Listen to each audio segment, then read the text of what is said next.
Hello, hello, hello. Welcome, crazy babies. Welcome back to another episode of Jam Sessions with your host, yours truly, Joe Mycutt. Sorry for my voice. I've been a little under the weather, but can't nobody hold me down. Oh no, I've got to keep on moving. And with that little bit of entertainment, I'm going to scooch along off stage and bring to the stage your next author. Also, guys, stay tuned after the interview or some other book recommendations. I have a few good books that I think you're going to love to hear about. So be sure to stay tuned for those. Without further ado, here's your next author. Hello, hello, hello. Welcome back, crazy babies, to another episode of Jam Sessions with yours truly, your host, Joe Mycutt. I am here today with Mr. Wesley Turner. He is the author of The Death Song of Wen'etra, a book available on Amazon.com. How you doing today, Mr. Turner? I'm doing great, Joe. Thank you for having me. Absolutely. Thank you for being here so that we can have the opportunity to get to know a little bit about you and your book. I'm excited. I have some questions here about this book. I can't wait to hear your answers. The Death Song of Wen'etra. What is this book about? What is it in essence? I'm excited to hear. So The Death Song of Wen'etra is a blend of historical fiction, if you're a historical fiction lover, and also the classic style of epic poetry. Some examples that readers may be familiar with are things like Beowulf, the Iliad, the Odyssey. Epic poetry is essentially something that is not a standard rhyme and meter poem. It is just a story that is told in kind of a large, boisterous, beautiful way. Fantastic. Yeah. So I want you to imagine this. A team of archaeologists uncovers some stone tablets and they discover a previously unheard of ancient civilization. What was their story? What did they believe in? Where did they go? Why aren't they here? And if they were here, what wisdom would they want to pass down to us? And that is all introduced in the prologue. There are typically two types of readers. There's the type of reader that reads the prologue, and there's the type of reader that completely skips the prologue. Right. You don't want to do that with this book. The prologue is formulated in kind of a magazine article type way that introduces the culture. It talks about some of the names and what they mean. It's kind of like a key to a map. It tells you where to look, and because this is supposed to be a document that was translated from a dead language into English, sometimes it can be a little bit hard to follow because an ancient culture, if they're writing stuff down, they're just going to assume that you know stuff. Right. And you may not know stuff. So all that stuff that you need to know is going to be found in the prologue. The actual poetry part of it goes essentially like this. It starts off with the creation narrative. A lot of cultures have them. Most ancient cultures that we know of believe that humanity was made out of like clay or dirt or something like that. This culture, the Ushani people, they believe that their deity, Wen'etra, created all things by manipulating living color, taking color and producing life. And so you see color everywhere you look in plants, colorful birds, colorful insects. They took color and they were like, that must be what we were made out of. And so instead of making humanity out of clay or dirt or anything like that, what they believed was their deity looked at trees and saw how their roots extended into the dirt and they pulled life and nourishment from it.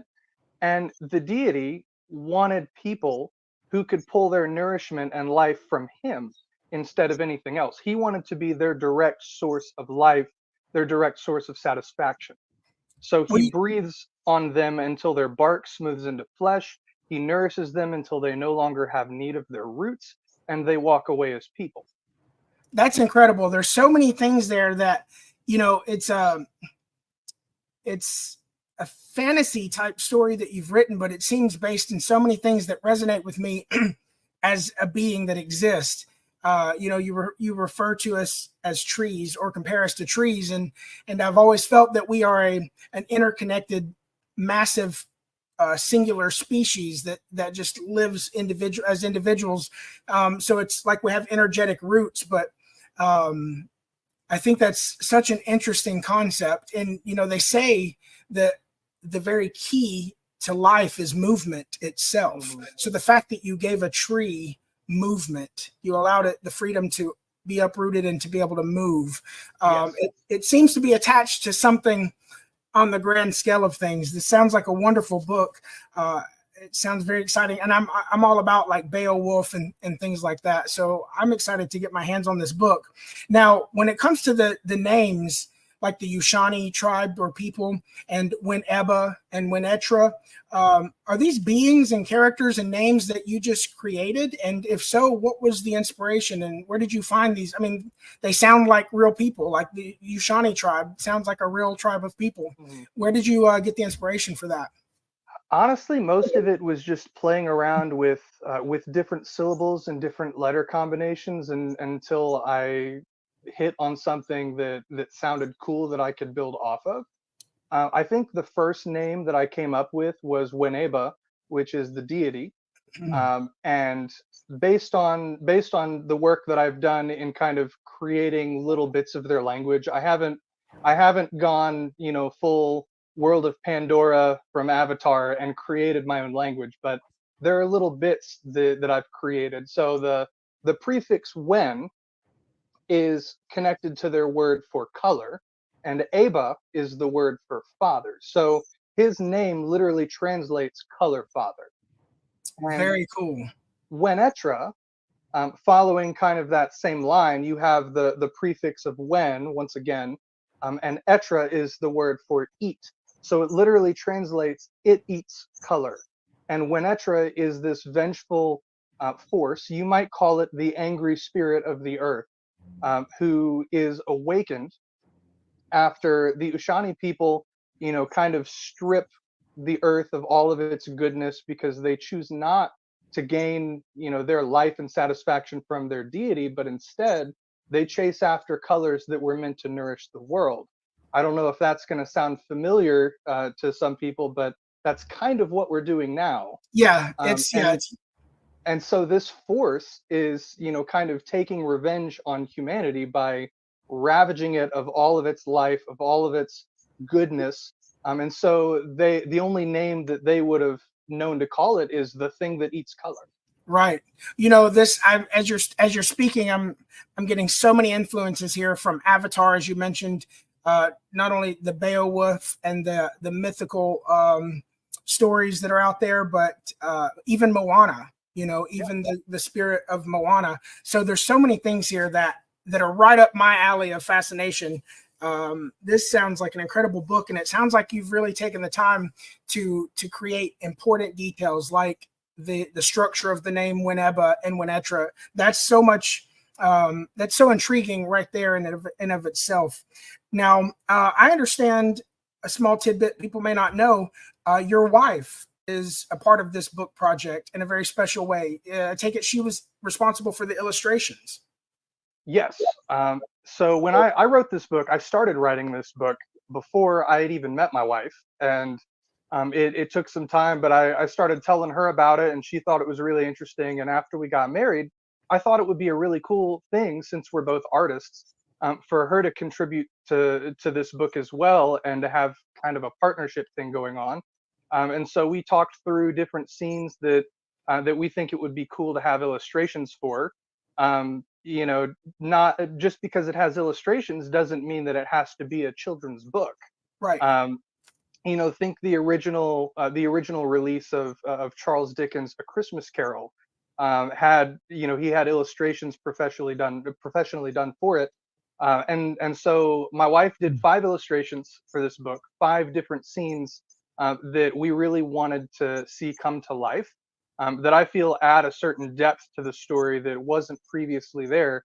And believe it or not, she actually did these illustrations on one of those little $2 watercolor things that you get from Walmart. Oh yeah. She's a very talented artist.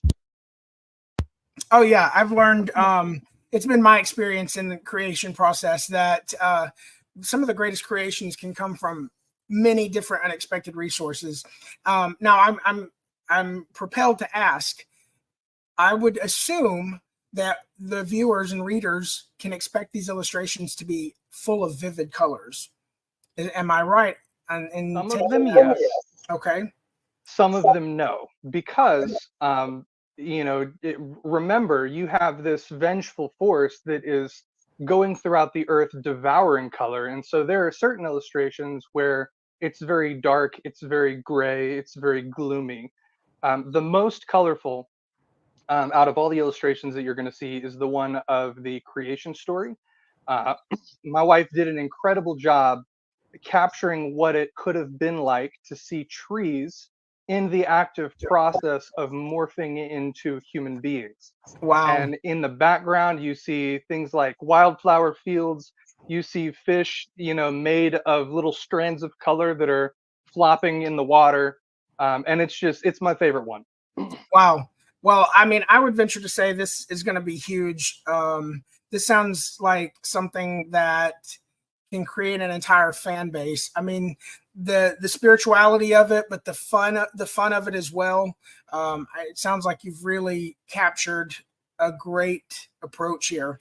Now, who inspires you as an artist or an author, such as different aspects of life, or even other authors or artists themselves?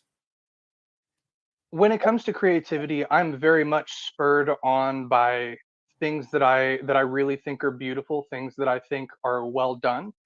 And so throughout high school, I did a lot of reading, and there were certain literary styles that I just found to be amazing. And I naturally found myself wanting to create my own versions of that stuff. Similarly with painting, I'm drawn to the paintings that I like most people are. You're drawn to the paintings that you like. But it makes me want to produce my own stuff. So everything that I produce is stuff that, if it's a painting, it's something that I would want to have on my wall. If it's a book, it's a book that I would have wanted to read when I was in high school, when I was in college. And so anything that I see, I can't necessarily, think of a bunch of names off the top of my head, just because, they could come from anywhere. But if I see it and it inspires me, it makes me want to, recreate it in a way. Sure, absolutely, and I love that too. I firmly believe there's nothing new under the sun, as they say. Hmm. Um, it's it's the same existence being retold through many different perspectives and many different sets of eyes, and through many different creative approaches. And I think that's a beautiful thing. So, what about any other projects? Is there a part two to this? Does this continue, or are there just any other projects, literary or artistic, that are underway that your fans could anticipate from you? Currently, I don't anticipate revisiting this world, just because the story was designed to be a beginning and end. It covers everything. There's no loose ends that are needed. However, there are some standalone poems that over time, every once in a while I get bit by the bug, and I'll just write, a poem. It could be a very short thing, could be a long thing. And so one day I would like to compile all of these into a poetry book. Right now, mostly what I'm working on is paintings. I've got a few that you could probably see them behind me. Yeah, they Some look wonderful. I've been checking those out. Thank you. There just a few things that I've been working on in my spare time, and don't want to be tied down to any one form of expression. And so hope to sell those soon. Yeah, very cool. Now, where can people find your art? If those are up for sale, where can they reach out to you personally, or is there a place they can view your stuff? Currently, for viewing, I don't have anything posted online. I'm waiting to get professional pictures done so that I can sell off the originals and also do prints, possibly on Etsy. Right now, you can check out my art on Instagram. The handle is one word, Wes Paints. Wes Paints. Easy And enough. then, yeah, and then I also, every once in a while, for the book has its own Instagram page as well, where I will from time to time post news about the book, or um, different little tidbits from the book that I think are particularly beautiful. And sometimes I'll use one of the illustrations as a background. Sometimes I'll create my own. But for anybody that wants to read, a little bit about, like, what are some types of lines that I can expect from this book before purchasing it, you can check that out there. And again, it's all one word. The handle is Death Song Book. Death Song Book. Perfect. Well, this is a lot of great information. I myself am super excited to get my hands on this book and visit the world of the Ushani people. And I mean, I feel like I know Wen'etra myself. So I can't wait to read it. I highly encourage our viewers to go out, grab a copy of this book, Amazon.com. If you do, like I ask all the time, please leave Wesley a review. It not only lets him know what you think of his work, but it also helps keep that algorithm percolating and keeps our stuff out there relevant and in the forefront of the World Wide Web. So thank you so much, Wesley, for joining us. And I hope we have you on again in the future, maybe on some other project. In the meantime, check out The Death Song of Wen'etra by Wesley Turner on Amazon.com. And we'll see you next time, crazy babies. All right, crazy babies, I hope you enjoyed that interview and getting to know that author. And as promised, I have a few more book recommendations for you. If you're looking for a great children's book with a great message, check me out on Amazon. Beautiful Boy, the children's book by Joseph Mycutt, but it's got a great message for all ages. And if you're looking for a book of poetry that follows the author's journey through a very traumatic and dark period of her life, leading to the triumph that she's experiencing now, I highly recommend 20 Years of Winter on Amazon.com by Marie Dawn Moldovan. Also, if you are looking for poetry that follows the author's journey through many, many heartaches in the search for self-love, then I recommend on Amazon.com, But I may be a romantic, but I'm not hopeless by Alicia Hodge. And then last but not least, I represent this author, and he's got a great mind. He is writing a book series now called Philly Dare Bedlam. This is the first book release in that series. It's called Vocus Animarum on Amazon.com by Martin Hoyle. And if you're looking for a book that dives deep into the psyche and is a psychological thriller filled with all sorts of content from spirituality to mental health and schizophrenia, I definitely recommend this book. And I'm also going to close us out with a video from that author, which kind of gives you some insight into that series. And something you should know is that not only did the author produce and direct this video, but he also created the music you're going to hear playing in the video. So check that out.